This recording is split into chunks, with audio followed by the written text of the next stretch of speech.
Hey RV family, keep it tight. My name is Jay Morse, Vida, and I'm back again to bring you another video, and in this one I'm going to be covering the brand new Luis Fonsi album entitled Vida. So Luis Fonsi is a Puerto Rican singer, and this is his 10th studio-length album. He's had a pretty impressive career in the Latin field, but in 2017, early 2017, January if I remember right, he blew up on the scene with Despacito featuring Daddy Yankee, which was this reggaeton banger, and the Justin Bieber version that came out, which I cannot stand. I will not touch that with a 10-inch stick.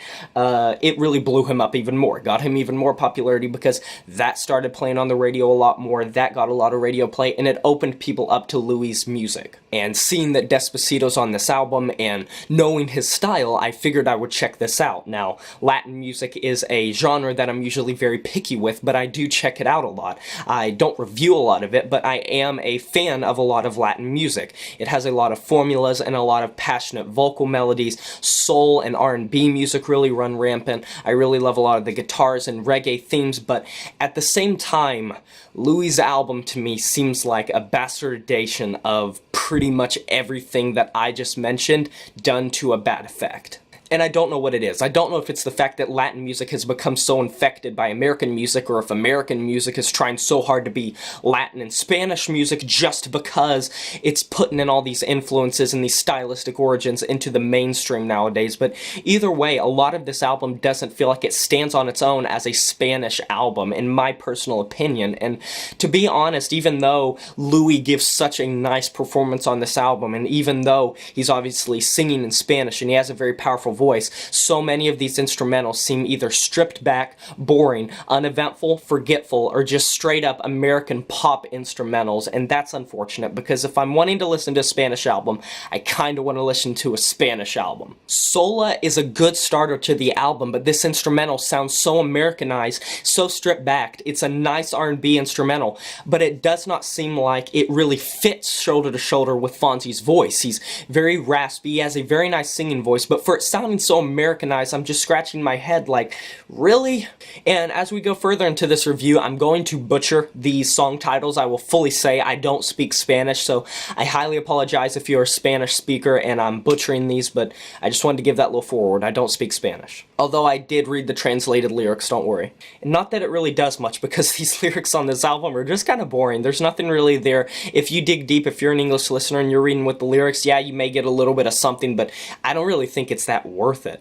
Apaga la Luz is a good track though because of the electronics mixed with the Spanish guitars and the kind of boppy beat. He has some really nice falsetto on this song as well. PIDO is a nice track as well. It's a really nice ballad, probably one of my favorite tracks, and I think that on this album, the tracks where Luis goes into these more beautiful, heartfelt, heartwarming, Latin type of R&B and soul instrumentals, it really shines, because in my opinion, I think that Spanish music does that very well. I think that they do that just heartfelt, just heart-wrenching, pulling at the heartstrings type of songwriting and ballads. The ballads that Spanish people write seem really good and a lot of times can rival some of the best American ones, so I do have to praise this track.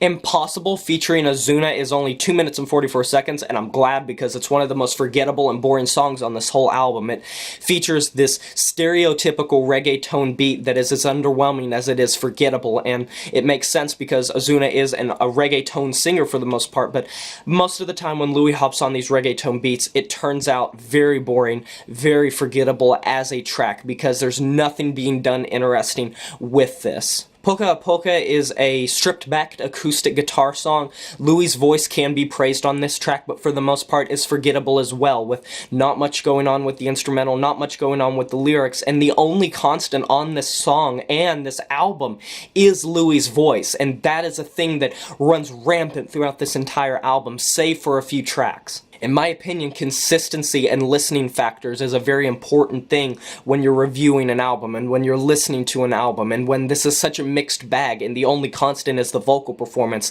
it's hard to find a reason to return to so many of these tracks. I'm going to read this song title because I don't want to make myself sound like a complete fool, but I know I'm going to either way.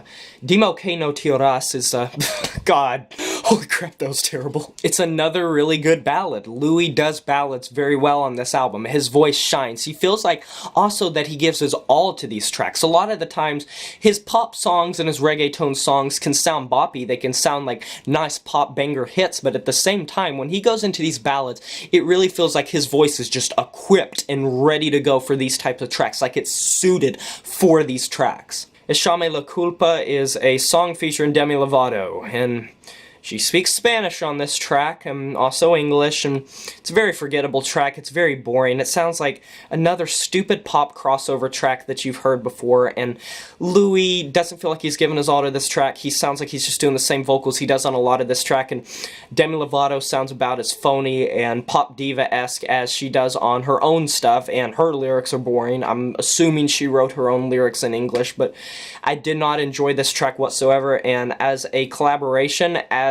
a feature, I think that she comes off as the most underwhelming on the entire album, unless you're counting the Justin Bieber Despacito version, which pops up on this album for some ungodly reason. Despacito is still a standout. I'm sorry, memes aside. Alexa, play Despacito. I understand, it's a gigantic meme, but it's a good track. It's really boppy. It has a nice reggaeton beat, and I do love Daddy Yankee's feature on this track. Louis gives a lot of passion to these vocals, as does Daddy Yankee. He really brings a lot of kind of deeper voice to it. Daddy Yankee brings a lot of kind of deeper, raspier voice and kind of rap singing, and the chorus is very boppy. It's very like get up and jump, and it's like a nice track. It really is nice. The video's really nice as well. It's just a nice track. It has a lot of memes surrounding it, but it's still a really nice track, and I do enjoy Despacito. But if Alexa could play Despacito for the rest of this album, I think she probably would. ESTAS 2 ends out the album with another stripped-back, boring acoustic guitar instrumental that doesn't even sound like a Spanish guitar instrumental. It just sounds like a boring acoustic guitar instrumental, and it definitely was extremely lukewarm and underwhelming as an ender to this album, and I wish it would have done more, because I was hoping that for the ender it might like bring up some life, might have a nice track that ends it with like either a boppy instrumental or a really powerful instrumental or a really powerful song, but for the most part, Louis just comes off the same as he does on a lot of this album, and the instrumentation is not really doing anything to complement it or bring it up at all, so I am a little disappointed by the ending. And there are a couple tracks at the end that are like remixes, like you get the Despacito with Justin Bieber, you get the English version of SOLA, and for the most part, these are just forgettable. I don't think they really need to be included on the album. I mean, it's 15 tracks if you count the bonus stuff, 52 minutes, like 25 seconds. And I forgot to mention the track CALYPSO. It's such a boring American song. It sounds like an American pop song. Everything about this track, if it wasn't sung in Spanish, would be a stupid English mainstream pop song. And I'm not even calling all American mainstream pop stupid, I'm just saying this mimics the worst of it. Yeah, I really did not enjoy this album all that much. It's a lukewarm, boring Latin pop album that really has some bare-bones minimum instrumentation, some nice vocal performances, which is the only reason I'm going to be given a higher score than I might to this album. If it was a bad vocal performance, I could see this getting like a 2 or 3, but overall, the lyrics are kind of boring, the instrumentation choices are boring, and the vocals are the only things that saves this album. So, and some of the features, I should say, but even the features are usually lukewarm, except for Daddy Yankee. But anyways, I'm going to be giving this album a 4 out of 10. Is that a wrap? That's a wrap. Have you listened to this album? If you have, you can post in the comment section below or go listen to it and come back and tell me what your thoughts are. Did you like it? If you liked it, you can let me know as well. And leave a like on this video, smash that notification bell, it helps me out a lot, and I will talk to you guys next time. But until then, my name is J Morse Review Guy, and I'm signing off saying farewell.